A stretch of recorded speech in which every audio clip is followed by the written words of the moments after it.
اجڑا آشیانہ، رابندر ناتھ ٹیگور۔ بھوپتی کو کوئی کام کرنے کی ضرورت نہ تھی۔ اس کے پاس کافی دولت تھی، لیکن بھاگ کے چکر نے اسے کام کا آدمی بنا کر ہی پیدا کیا تھا۔ چنانچہ آخر کار اس کو ایک انگریزی اخبار جاری کر دینا ہی پڑا۔ پھر اس کو یہ شکایت نہ رہی کہ اس کے پاس وقت بہت ہے۔ کمسینی ہی سے اس کو انگریزی میں مضامین لکھنے اور تقریر کرنے کا شوق تھا۔ بے ضرورت بھی وہ انگریزی اخباروں میں اپنے خطوط چھپوایا کرتا، اور کہنے کی کوئی بات نہ رہنے پر بھی جلوسوں میں کچھ نہ کچھ بولا ہی کرتا۔ اس جیسے مالدار آدمی کو اپنے ساتھ شریک کر لینے کے لیے مختلف سیاسی جماعتوں کے لیڈر اس کی خوشامد کیا کرتے، جس کی وجہ سے اس کو یقین ہو گیا تھا کہ وہ واقعی انگریزی اچھی لکھتا ہے۔ آخر کار اس کے ایک سالے اماپتی نے وکالت کے پیشے سے مایوس ہو کر اپنے بہنوئی سے کہا، بھوپتی، تم ایک انگریزی اخبار نکالو، تم میں جیسی غیر معمولی صلاحیت وغیرہ وغیرہ۔ بھوپتی کو جوش آ گیا۔ دوسروں کے اخبار میں چٹھی چھپوانا کوئی باعث فخر بات نہیں۔ اپنے اخبار میں دل کھول کر آزادی کے ساتھ عبارت آرائی کر سکے گا۔ اپنے سالے کو اسسٹنٹ بنا کر جوانی ہی میں بھوپتی ایڈیٹر کی کرسی پر رونق افروز ہو گیا۔ کمسنی میں ایڈیٹری اور سیاست کا نشہ انسان کو بدحواس کر دیتا ہے۔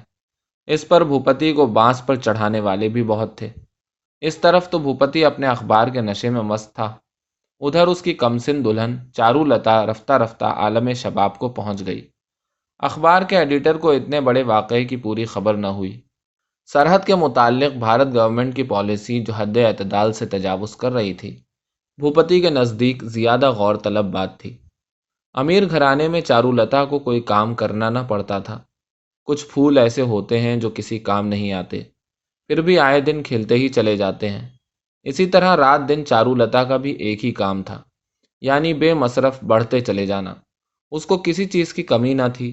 ایسی فراغت نصیب ہو تو جوان بیویاں اپنے شوہروں کو کھلونا بنا لیتی ہیں۔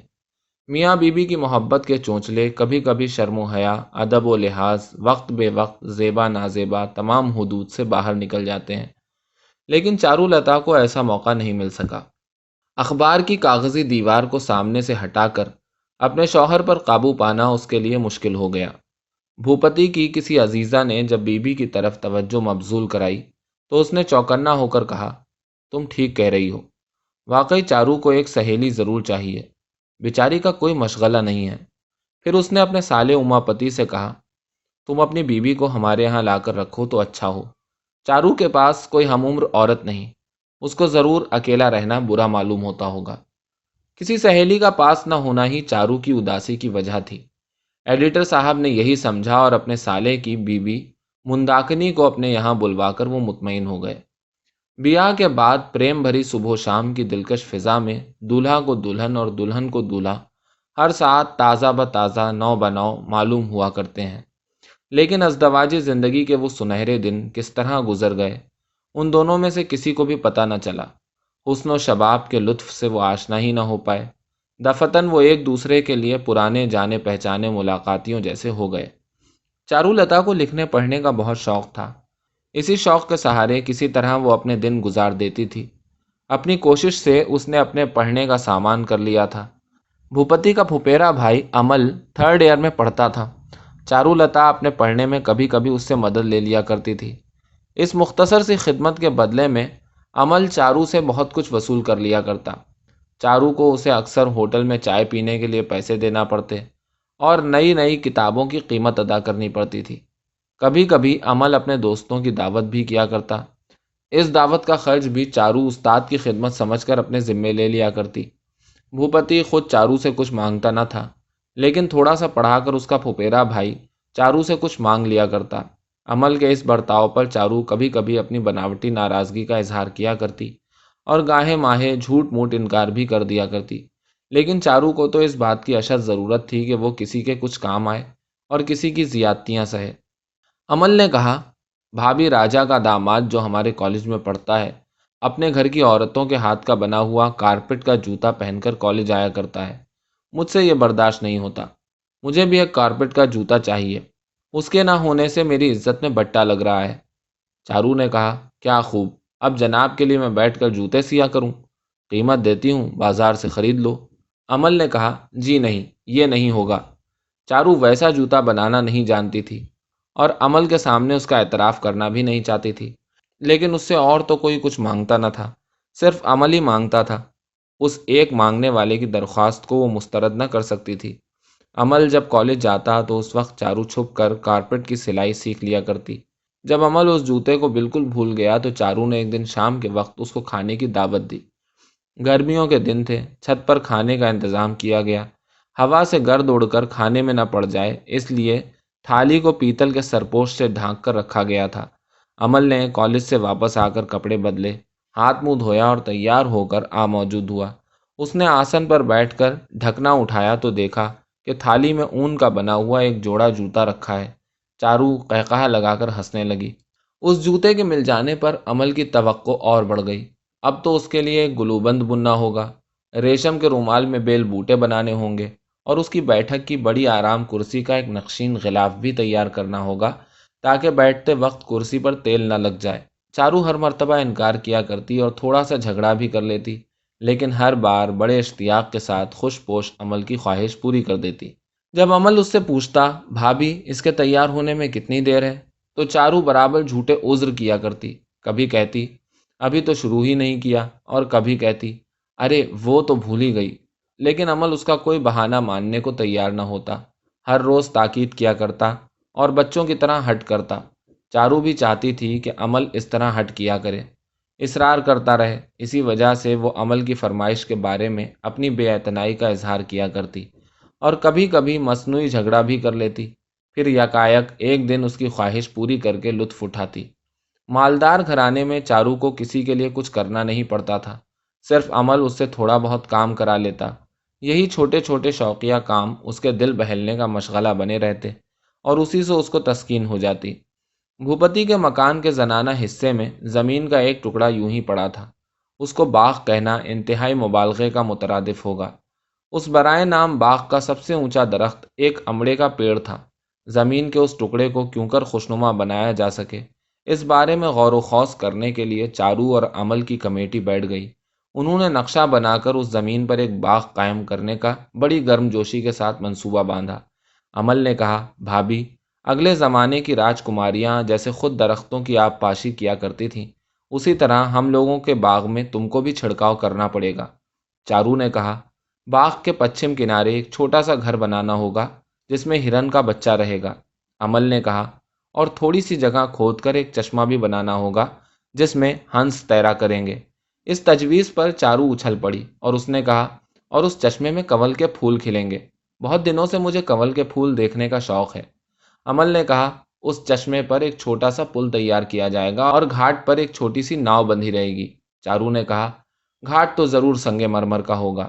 عمل نے کاغذ پنسل اور کمپاس لے کر بڑی شان کے ساتھ اس باغ کا نقشہ کھینچا۔ جب نقشہ بن چکا تو اس کا ایک تخمینہ تیار ہونے لگا کہ اس پر کتنی لاگت آئے گی۔ پہلے طے پایا تھا کہ چارو کو جیب خرچ کے لیے جو ماہانہ رقم ملا کرتی ہے اسی سے رفتہ رفتہ یہ باغ تیار کر لیا جائے گا۔ بھوپتی کو گھر کی کوئی خبر نہیں رہتی۔ باغ تیار ہو جانے کے بعد وہاں بلا کر اسے دکھایا جائے کہ وہ بھی چکا چوندھ ہو جائے۔ وہ سمجھے گا کہ علاء الدین کے چراغ کے ذریعے اس باغ کو جاپان سے اٹھا کر وہاں لا کر قائم کر دیا گیا ہے۔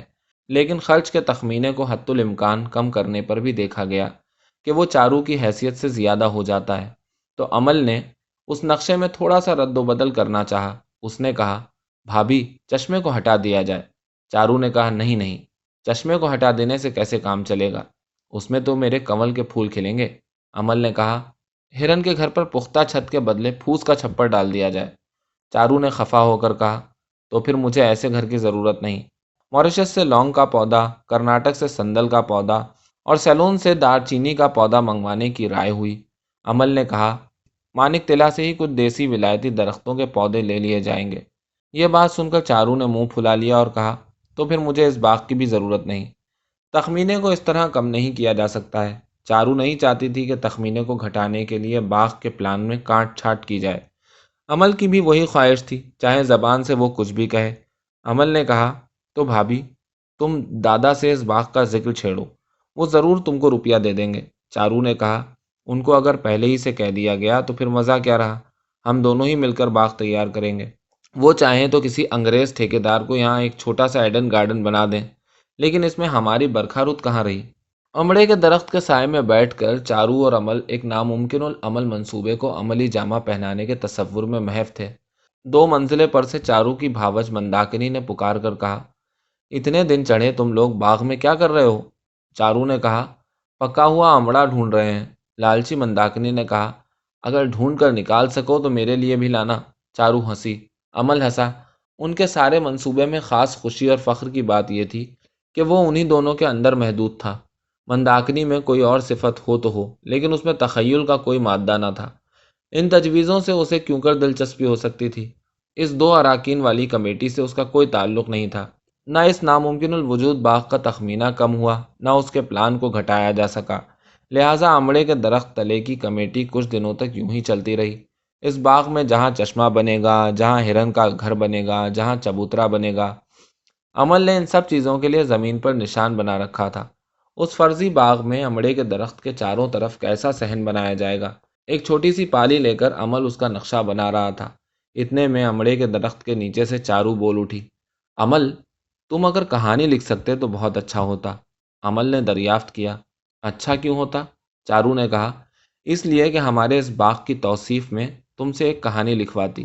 وہ چشمہ، وہ ہرن کا گھر اور یہ امڑے کا درخت، سبھی اس میں آ جاتے۔ ہم دونوں کے سوا اور کوئی اس کہانی کے راز کو سمجھ نہ سکتا۔ بڑا مزہ ہوتا۔ عمل، تم ایک دفعہ کوشش کر کے تو دیکھو، میں کہتی ہوں تم ضرور لکھ سکو گے۔ عمل نے کہا، اچھا، اگر لکھ سکوں تو تم مجھے کیا دو گی؟ چارو نے کہا، تم کیا مانگتے ہو؟ عمل نے کہا، میں اپنی مچھردانی کی چھت پر اپنے ہاتھ سے بیل بوٹے بنا دوں گا۔ تم کو اس میں ریشم کے دھاگے کا کام بنانا ہوگا۔ چارو نے کہا، یہ تمہاری بڑی زیادتی ہے۔ مچھردانی کی چھت پر نقش و نگار کے کیا معنی؟ مچھردانی کو ایک بے رونق قید خانہ بنا رکھنے کے خلاف عمل نے بہت کچھ کہہ ڈالا۔ اس نے کہا، تمہاری بات سے یہی ثابت ہوتا ہے کہ دنیا کے 15 آنے لوگوں میں حسن شناسی کا مادہ ہی نہیں ہے۔ ان میں حسن و قباح کی کوئی تمیز ہی نہیں ہوتی، اور بد نمائی اور بھونڈے پن سے انہیں کوئی ملال نہیں ہوتا۔ چارو نے مان ان باتوں کو اپنے دل میں قبول کر لیا، اور یہ تصور کر کے وہ خوش ہوئی کہ ان دونوں کی مخصوص کمیٹی ان 15 آنے والے لوگوں میں نہیں ہے جس میں حسن شناسی کا مادہ نہیں ہوتا۔ چارو نے کہا، اچھا، میں تمہاری مچھردانی کی چھت پر نقش و نگار بنا دوں گی، تم لکھنا تو شروع کرو۔ عمل نے پراسرار انداز میں کہا، کیا تم سمجھتی ہو کہ میں لکھ نہیں سکتا؟ چارو نے جوش میں آ کر کہا، تب تو تم نے ضرور کچھ لکھا ہے، وہ مجھے دکھاؤ۔ عمل نے کہا، اچھا بھابھی، مگر آج نہیں۔ چارو نے کہا، نہیں، آج ہی دکھانا ہوگا، تمہیں میرے سر کی قسم۔ اپنا مضمون لے آؤ۔ چارو کو اپنا مضمون سنانے کا بے حد اشتیاق ہی گویا عمل کے اس ارادے میں رکاوٹ پیدا کر رہا تھا۔ ممکن ہے چارو نہ سمجھے، ممکن ہے اسے اچھا نہ لگے، اس جھجک کو وہ دور نہ کر سکتا تھا۔ وہ اپنا مضمون لے آیا اور کسی قدر شرماتے اور کھانستے ہوئے اس نے پڑھنا شروع کر دیا۔ چارو درخت سے تکیہ لگا کر اور گھاس پر اپنے پیر پھیلا کر سننے لگی۔ مضمون کا موضوع تھا، میری کاپی۔ عمل نے لکھا تھا، اے میری کاپی، میرے تخیل نے ابھی تجھ کو چھوا تک نہیں ہے۔ تو بچے کی اس پیشانی کی طرح بے داغ اور پراسرار ہے جس پر تقدیر کے نقاش نے ابھی کچھ لکھا نہیں۔ تیرے اخیر صفحے کی اخیر سطر میں جب میں تمام شدھ لکھ دوں گا، وہ دن ابھی نہیں آیا۔ آج تیرے بے داغ صفحوں کو خواب میں بھی سوچتا نہیں کہ وہ روشنائی سے لکھی ہوئی تکمیل کیا ہوگی جو نوشتہ تقدیر کی طرح دائم و قائم ہو کر رہ جائے گی۔ اسی طرز میں اس نے اور بھی بہت کچھ لکھا تھا۔ چارو درخت کے سائے میں بیٹھی ہوئی گم سن رہی تھی۔ عمل کا پڑھنا ختم ہونے کے بعد بھی وہ تھوڑی دیر تک چپ بیٹھی رہی۔ پھر اس نے کہا، تم تو کہتے تھے کہ تم کچھ نہیں لکھ سکتے۔ اسی دن اسی درخت کے نیچے عمل نے پہلی دفعہ ادبی ذوق کی شراب چکھی۔ ساقی کا عنفوان شباب تھا۔ زبان رس میں ڈوبی ہوئی تیسرے پہر کی روشنی درخت کے پتوں کے اندر سے چھینپتی ہوئی ایک راز کی طرح دل میں اترتی جا رہی تھی۔ چارو نے کہا، عمل، کچھ امڑے توڑ کر لے جانا پڑیں گے، ورنہ منداکنی کو کیا جواب دیں گے؟ ان کا جی نہیں چاہتا تھا کہ کور ذوق مندا کو اپنے پڑھنے لکھنے یا بحث مباحثے کے راز میں شریک کرے، چنانچہ اس کے لیے امڑے ہی توڑ کر لے جانا پڑے۔ ان دونوں کے بے پناہ تخیلات کے اندر وہ باغ کا منصوبہ کب گم ہو گیا تھا، اس کا پتہ نہ عمل کو چلا نہ چارو کو۔ عمل کی انشا پردازی ہی اب ان کے بحث مباحثے اور صلاح و مشورے کا واحد موضوع ہو گئی تھی۔ عمل آ کر کہتا ہے، بھابھی، مجھے ایک نادر موضوع سوجھا ہے۔ چارو کا دل کھل جاتا، کہتی، چلو ہم لوگ دکن طرف کے برآمدے میں چلیں۔ یہاں ابھی مندا پان بنانے کو آئے گی۔ اس ٹھنڈے برآمدے میں جا کر چارو ایک بیت کی فرسودہ کرسی پر بیٹھ جاتی اور عمل ریلنگ کے نیچے نکلی ہوئی اینٹ پر بیٹھ کر اپنے پاؤں پھیلا دیتا۔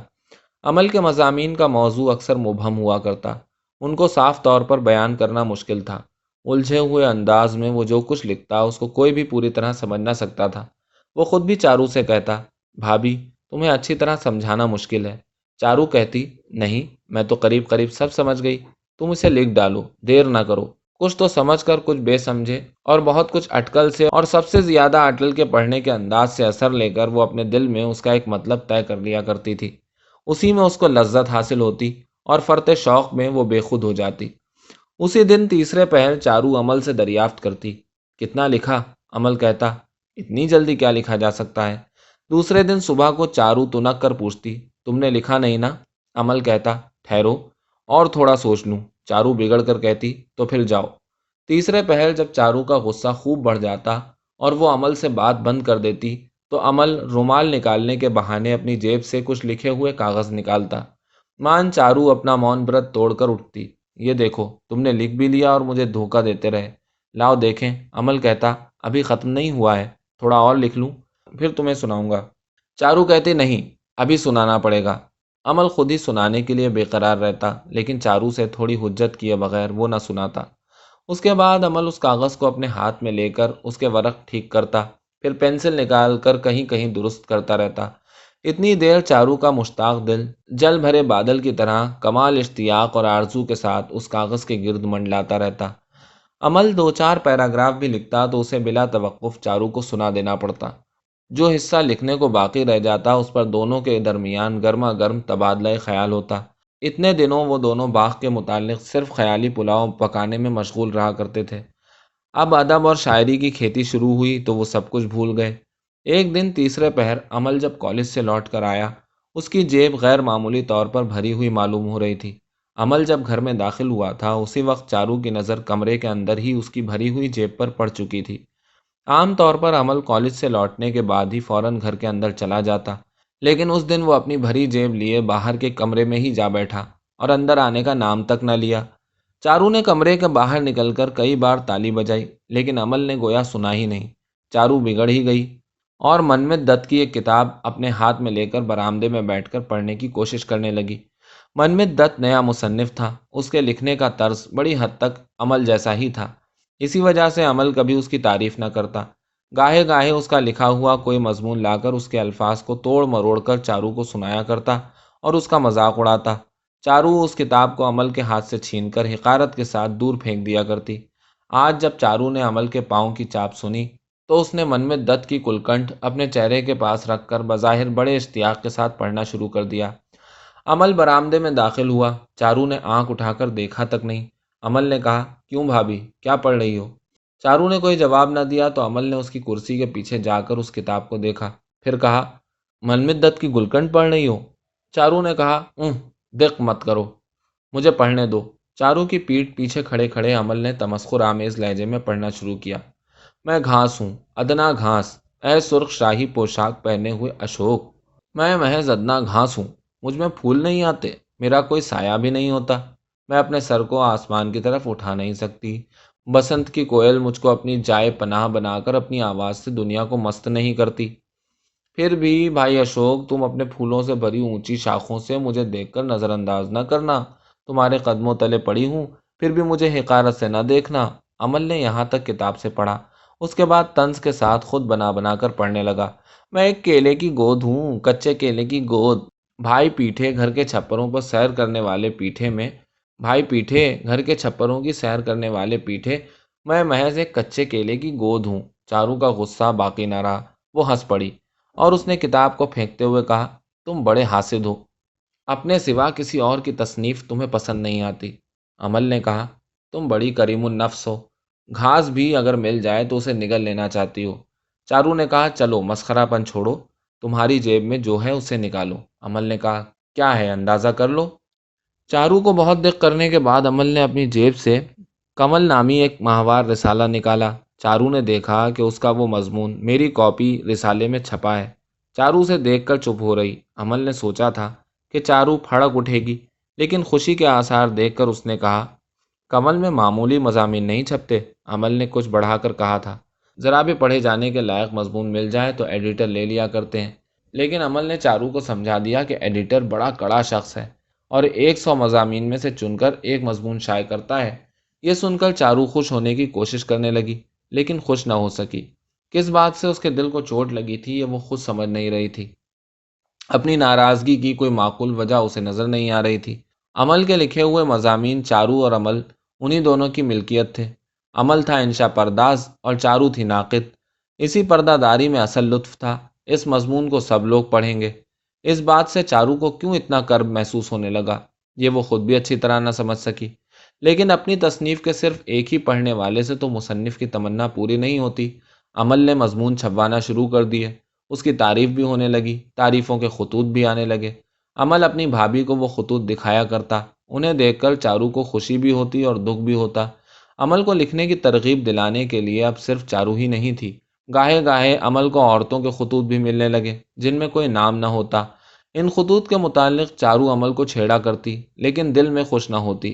اسے ایسا محسوس ہوتا جیسے ان دونوں کی محدود کمیٹی کا بند دروازہ کھل گیا ہے اور سارے بنگال کے ناظرین اس کے اور عمل کے بیچ میں آ کھڑے ہوئے ہیں۔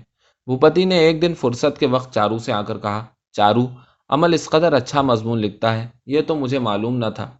بھوپتی کے تعریف کرنے پر چارو کو خوشی ہوئی۔ عمل بھوپتی کے یہاں رہتا ہے اور اسی کا دست نگر ہے، لیکن دوسرے دست نگر لوگوں سے وہ بہت مختلف ہے۔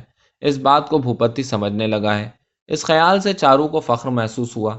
وہ گویا کہنا چاہتی تھی، میں کیوں عمل کے ساتھ اس قدر شفقت و احترام سے پیش آتی ہوں، تم لوگوں نے اب سمجھا ہے۔ عمل کس رتبے کا آدمی ہے میں بہت دنوں سے جانتی ہوں، وہ ایسا نہیں ہے کہ اس سے بے التفاتی کی جائے۔ چارو نے پوچھا، کیا تم نے اس کا کوئی مضمون پڑھا ہے؟ بھوپتی نے کہا، ہاں، نہیں پورا پڑھا تو نہیں، وقت نہیں ملا، لیکن ہمارے دوست نشی کانت نے پڑھا ہے، وہ بڑی تعریف کر رہا تھا، اس کو بنگلہ ادب کا اچھا ذوق ہے۔ چارو کی یہ دلی تمنا تھی کہ کسی طرح عمل کے وقت بھوپتی کی نظر میں بڑھ جائے۔ اخبار کے ساتھ کوئی چیز بطور تحفہ بھیجنے کی تجویز اماپتی بھوپتی کو سمجھا رہا تھا۔ بھوپتی کی سمجھ میں یہ بات کسی طرح نہیں آ رہی تھی کہ اخبار کے ساتھ اگر کچھ تحفے بھی بھیجے جائیں تو جو نقصان اٹھانا پڑ رہا ہے وہ کیسے رک جائے گا، اور پھر کچھ نفع بھی ہوگا۔ چارو ایک بار اس کمرے میں آئی، لیکن اماپتی کو دیکھ کر لوٹ گئی۔ پھر تھوڑی دیر بعد وہ کمرے میں داخل ہوئی تو اس نے دیکھا کہ وہ دونوں حساب کتاب کے متعلق کچھ الجھ رہے ہیں۔ چارو کو بار بار آتے دیکھ کر اماپتی کسی بہانے سے باہر چلا گیا۔ بھوپتی حساب سامنے رکھے سوچتا رہا۔ چارو نے کمرے میں آ کر کہا، کیا ابھی تک تمہارا کام ختم نہیں ہوا؟ اس ایک اخبار کے متعلق دن رات سوچتے سوچتے تمہارا وقت کیوں کر گزرتا ہے؟ میں یہی سوچتی رہتی ہوں۔ حساب کو اپنے سامنے سے ہٹا کر بھوپتی قدرے ہنسا۔ اس نے دل میں سوچا، واقعی چارو کی طرف توجہ کرنے کا مجھے وقت ہی نہیں ملتا۔ یہ بڑی بری بات ہے، بیچاری کے پاس کوئی ایسی چیز نہیں ہے جس سے وہ اپنا دل بہلائے۔ پھر اس نے محبت کے لہجے میں چارو سے کہا، آج شاید تھوڑا پڑھنا بند ہے، شاید ماسٹر غائب ہے۔ تمہاری پاٹھشالہ کا قانون ہی الٹا ہے، شاگرد کتاب لیے موجود مگر ماسٹر لاپتہ۔ معلوم ہوتا ہے آج کل عمل تم کو پہلے کی طرح توجہ سے پڑھاتا نہیں۔ چارو نے کہا، کیا عمل کے لیے مناسب ہے کہ مجھے پڑھا کر اپنا وقت ضائع کرے؟ کیا تم نے عمل کو معمولی اتالیق سمجھ کر رکھا ہے؟ بھوپتی نے چارو کے گلے میں باہیں ڈال کر کہا، یہ کیا معمولی اتالیقی ہوئی؟ تمہاری ایسی بھابھی کو پڑھانے کا موقع اگر مجھے ملتا تو… چارو، بس بس، کچھ نہ بولو۔ شوہر بن کر تم نے کیا کچھ کیا ہے جو اور کچھ بھی بننے کا شوق ہے؟ بھوپتی کے دل میں چوٹ سی لگی۔ اس نے کہا، اچھا، کل سے میں تمہیں ضرور پڑھاؤں گا، اپنی کتابیں تو لے آؤ، دیکھوں تم کیا پڑھتی ہو۔ چارو نے کہا، رہنے دو اپنا پڑھانا، کیا تھوڑی دیر کے لیے بھی اپنے اخبار کا حساب کتاب ہٹا کر تم کسی اور طرف اپنا دل متوجہ کر سکو گے؟ بھوپتی نے کہا، ضرور کر سکوں گا، اب تم میرے دل کو جدھر پھرانا چاہو گی اسی طرف وہ پھر جائے گا۔ چارو نے کہا، اچھی بات ہے، تو عمل کے اس مضمون کو پڑھ کر دیکھو کیسا لکھا ہے۔ ایڈیٹر نے عمل کو لکھا ہے کہ اس کے مضمون کو پڑھ کر بنو گوپال بابو نے اسے بنگال کے رسکن کا خطاب دیا ہے۔ یہ سن کر بھوپتی کی پیشانی پر شکن پڑ گئی اور اس نے جھجکتے ہوئے اس رسالے کو چارو کے ہاتھ سے لے لیا۔ کھول کر دیکھا تو مضمون کا عنوان تھا، اساڑھ کا چاند۔ ادھر 2 ہفتوں سے بھوپتی بھارت سرکار کے بجٹ پر تنقیدی مضامین لکھنے میں ہمتن مصروف تھا اور اسے بڑے بڑے ہندسوں سے سابقہ پڑ رہا تھا۔ وہ ہندسے کن کھجوروں کی طرح اس کے دماغ میں رینگ رہے تھے۔ ایسی حالت میں اس کا دماغ تیار نہ تھا کہ بنگلہ زبان میں لکھا ہوا مضمون اساڑھ کا چاند شروع سے آخر تک پڑھے۔ مضمون بھی کوئی ایسا نہ تھا۔ مضمون کی ابتدا اس طور پر ہوئی تھی: آج کیوں اساڑھ کا چاند رات بھر بادلوں میں اس طرح چھپا پھر رہا ہے؟ جانو سورگ سے وہ کچھ چرا لایا ہے اور اپنے اس کلنک کو چھپانے کی جگہ اسے نہیں مل رہی ہے۔ پھاگن کے مہینے میں جب آسمان کے کسی گوشے میں مٹھی بھر بادل بھی نہ تھا، اس وقت تو اس نے دنیا کی آنکھوں کے سامنے کھلے ہوئے آسمان پر بے حیائی سے اپنا چہرہ دکھایا تھا۔ آج اس کی وہ موج در موج دلربا مسکراہٹ بچے کے خواب کی طرح، محبوبہ کی یاد کی طرح۔ بھوپتی نے اپنا سر کھجا کر کہا: ہاں اچھا لکھا ہے، لیکن مجھے کیوں دے رہی ہو؟ میں اس قسم کی شاعری کہاں سمجھتا ہوں۔ چارو نے جھپٹ کر بھوپتی کے ہاتھ سے وہ رسالہ چھین لیا اور کہا: پھر تم کون سی چیز سمجھتے ہو؟ بھوپتی نے کہا: میں دنیا دار شخص ہوں، آدمی کو سمجھتا ہوں۔ چارو نے کہا: تو کیا ادبی کتابوں میں آدمی کا کوئی ذکر ہی نہیں رہتا؟ بھوپتی نے کہا: جتنا بھی رہتا ہے غلط رہتا ہے۔ پھر جب آدمی مجسم موجود ہو تو اس کو کتابوں کے اندر ڈھونڈنے کی کیا ضرورت ہے؟ اتنا کہہ کر اس نے چارو کی ٹھڈی پکڑ کر اوپر اٹھائی اور کہا: جیسے دیکھو میں تم کو سمجھتا ہوں۔ بھوپتی نازاں تھا کہ وہ شاعری نہیں سمجھتا ہے۔ اگرچہ عمل کی تصانیف کو وہ اچھی طرح پڑھتا نہ تھا، لیکن اپنے دل میں اس کا احترام کرتا۔ وہ سوچتا، کہنے کی کوئی بات نہ رہنے پر بھی اس طرح بے روک ٹوک بنا بنا کر کہتے چلے جانا، یہ تو مجھ سے کبھی بھی نہ ہو سکے گا، چاہے میں کتنا ہی سر کھپاؤں۔ عمل کے اندر یہ بھی صلاحیت ہے، یہ کس کو معلوم تھا؟ اگرچہ بھوپتی کو اس کا اعتراف تھا کہ اس میں فنون لطیفہ کا مذاق نہیں، پھر بھی وہ تصنیف و تالیف کی بے قدری نہ کرتا تھا۔ اگر کوئی غریب مصنف اس کی امداد کا طالب ہوتا تو وہ اسے چھپوانے کا خرچ دے دیتا، البتہ یہ تاکید ضرور دیتا کہ میرے نام سے معنون نہ کرنا۔ بنگال کے چھوٹے بڑے ہر قسم کے ہفتہ وار ماہوار رسالوں کا وہ گاہک تھا، اور پڑھنے کے لائق ہوں یا نہ ہوں، اچھی بری ہر قسم کی کتابیں وہ خریدتا تھا۔ وہ کہتا: خود تو پڑھتا نہیں ہوں تو کیا کتابوں کو خریدوں بھی نہیں، گناہ کروں اور کفارہ بھی نہ دوں؟ خود پڑھتا نہ تھا، اس لیے بری کتابوں سے اسے کچھ عناد نہ تھا، چنانچہ اس کی لائبریری بنگلہ کتابوں سے بھری رہتی تھی۔ انگریزی پروف دیکھنے میں عمل بھوپتی کا ہاتھ بٹایا کرتا تھا۔ کسی کاپی کے کچھ الفاظ اس کی سمجھ میں نہیں آ رہے تھے، اس لیے ان کاغذات کو لے کر وہ اس کمرے میں داخل ہوا۔ بھوپتی نے ہنستے ہوئے کہا: عمل، تمہارا جتنا جی چاہے اساڑھ کا چاند اور بھادوں کے پکے تاڑ عبارت آرائی کیا کرو، مجھے کوئی اعتراض نہیں۔ میں کسی کی آزادی میں دخل دینا نہیں چاہتا، لیکن میری آزادی میں کیوں دخل دیا جا رہا ہے؟ تمہاری بھابھی تمہارے مضامین مجھے پڑھا کر ہی چھوڑیں گی۔ بھلا بتاؤ، تمہاری بھابھی کا یہ ظلم مجھ پر ہے یا نہیں؟ عمل نے ہنس کر کہا: بھابھی، تم میری تصانیف کو دادا کے تنگ کرنے کا ذریعہ بناؤ گی؟ اگر میں جانتا تو لکھتا ہی نہیں۔ عمل کو اس بات سے تھوڑا سا رنج ہوا کہ چارو نے اس کے بڑے شوق کے لکھے ہوئے مضمون کو بھوپتی جیسے کور ذوق شخص کو دکھا کر اس کی توہین کی ہے۔ چارو بھی اس بات کو فوراً تاڑ گئی اور اسے دکھ ہوا۔ پھر بات کا رخ بدلنے کے لیے اس نے بھوپتی سے کہا: اچھا، اپنے اس بھائی کی شادی کر دو، پھر تمہیں اس کے مضامین کے جملے برداشت نہ کرنا پڑیں گے۔ بھوپتی نے کہا: آج کل کے لڑکے ہم لوگوں کی طرح احمق نہیں، ان کی ساری شاعری لکھنے ہی تک محدود رہتی ہے، اپنے کام کے وقت وہ ہوشیار بن جاتے ہیں۔ آج تک تم تو اپنے دیور کو شادی کرنے پر راضی نہ کرا سکی، اب مجھ سے کہتی ہو۔ چارو کے چلے جانے کے بعد بھوپتی نے عمل سے کہا: مجھے اس اخبار کے جھمیلے میں پھنسا رہنا پڑتا ہے۔ بیچاری چارو بالکل تنہا ہو جاتی ہے، ایسا کوئی کام نہیں کہ جس میں اس کا دل بہلے۔ وہ کبھی کبھی میرے اس لکھنے کے کمرے میں جھانک کر چلی جاتی ہے، میں کیا کروں بتاؤ تو؟ عمل، تم اگر اس کو پڑھنے لکھنے میں لگا کر رکھ سکو تو اچھا ہو۔ کبھی کبھی انگریزی اشعار کا ترجمہ اسے سنا دیا کرو، تو اس کو اس سے بھی فائدہ ہوگا اور اس کا دل بھی بہلے گا۔ چارو کو ادب کا اچھا خاصا ذوق ہے۔ عمل نے کہا: ہاں وہ تو ہے بھابھی، اگر اور تھوڑا سا دل لگا کر پڑھیں تو مجھے یقین ہے وہ خود بھی اچھا لکھنے لگیں گی۔ بھوپتی نے کہا: اتنی توقع تو مجھے نہیں، لیکن بنگلہ مضامین چارو مجھ سے بہت زیادہ سمجھتی ہے۔ عمل نے کہا: ان میں تخیل کا مادہ بھی کافی ہے، عام طور پر عورتوں میں یہ بات پائی نہیں جاتی۔ بھوپتی نے کہا: مردوں میں بھی کم نظر آتی ہے، جس کا ثبوت میں ہوں۔ ہاں، تم اگر اپنی بھابھی کو اچھی طرح تیار کر سکو تو میں تم کو انعام دوں گا۔ عمل نے کہا: کیا دیجیے گا؟ بھوپتی نے کہا: تمہاری بھابھی کی ایک جوڑی ڈھونڈ ڈھانڈ کر لے آؤں گا۔ عمل نے کہا: پھر اسے بھی تیار کرنا پڑے گا، تو کیا تیاری ہی میں ساری عمر گنوا دوں؟ دونوں نئی روشنی کے نوجوان تھے، اس لیے بے روک ٹوک باتیں کیے جا رہے تھے۔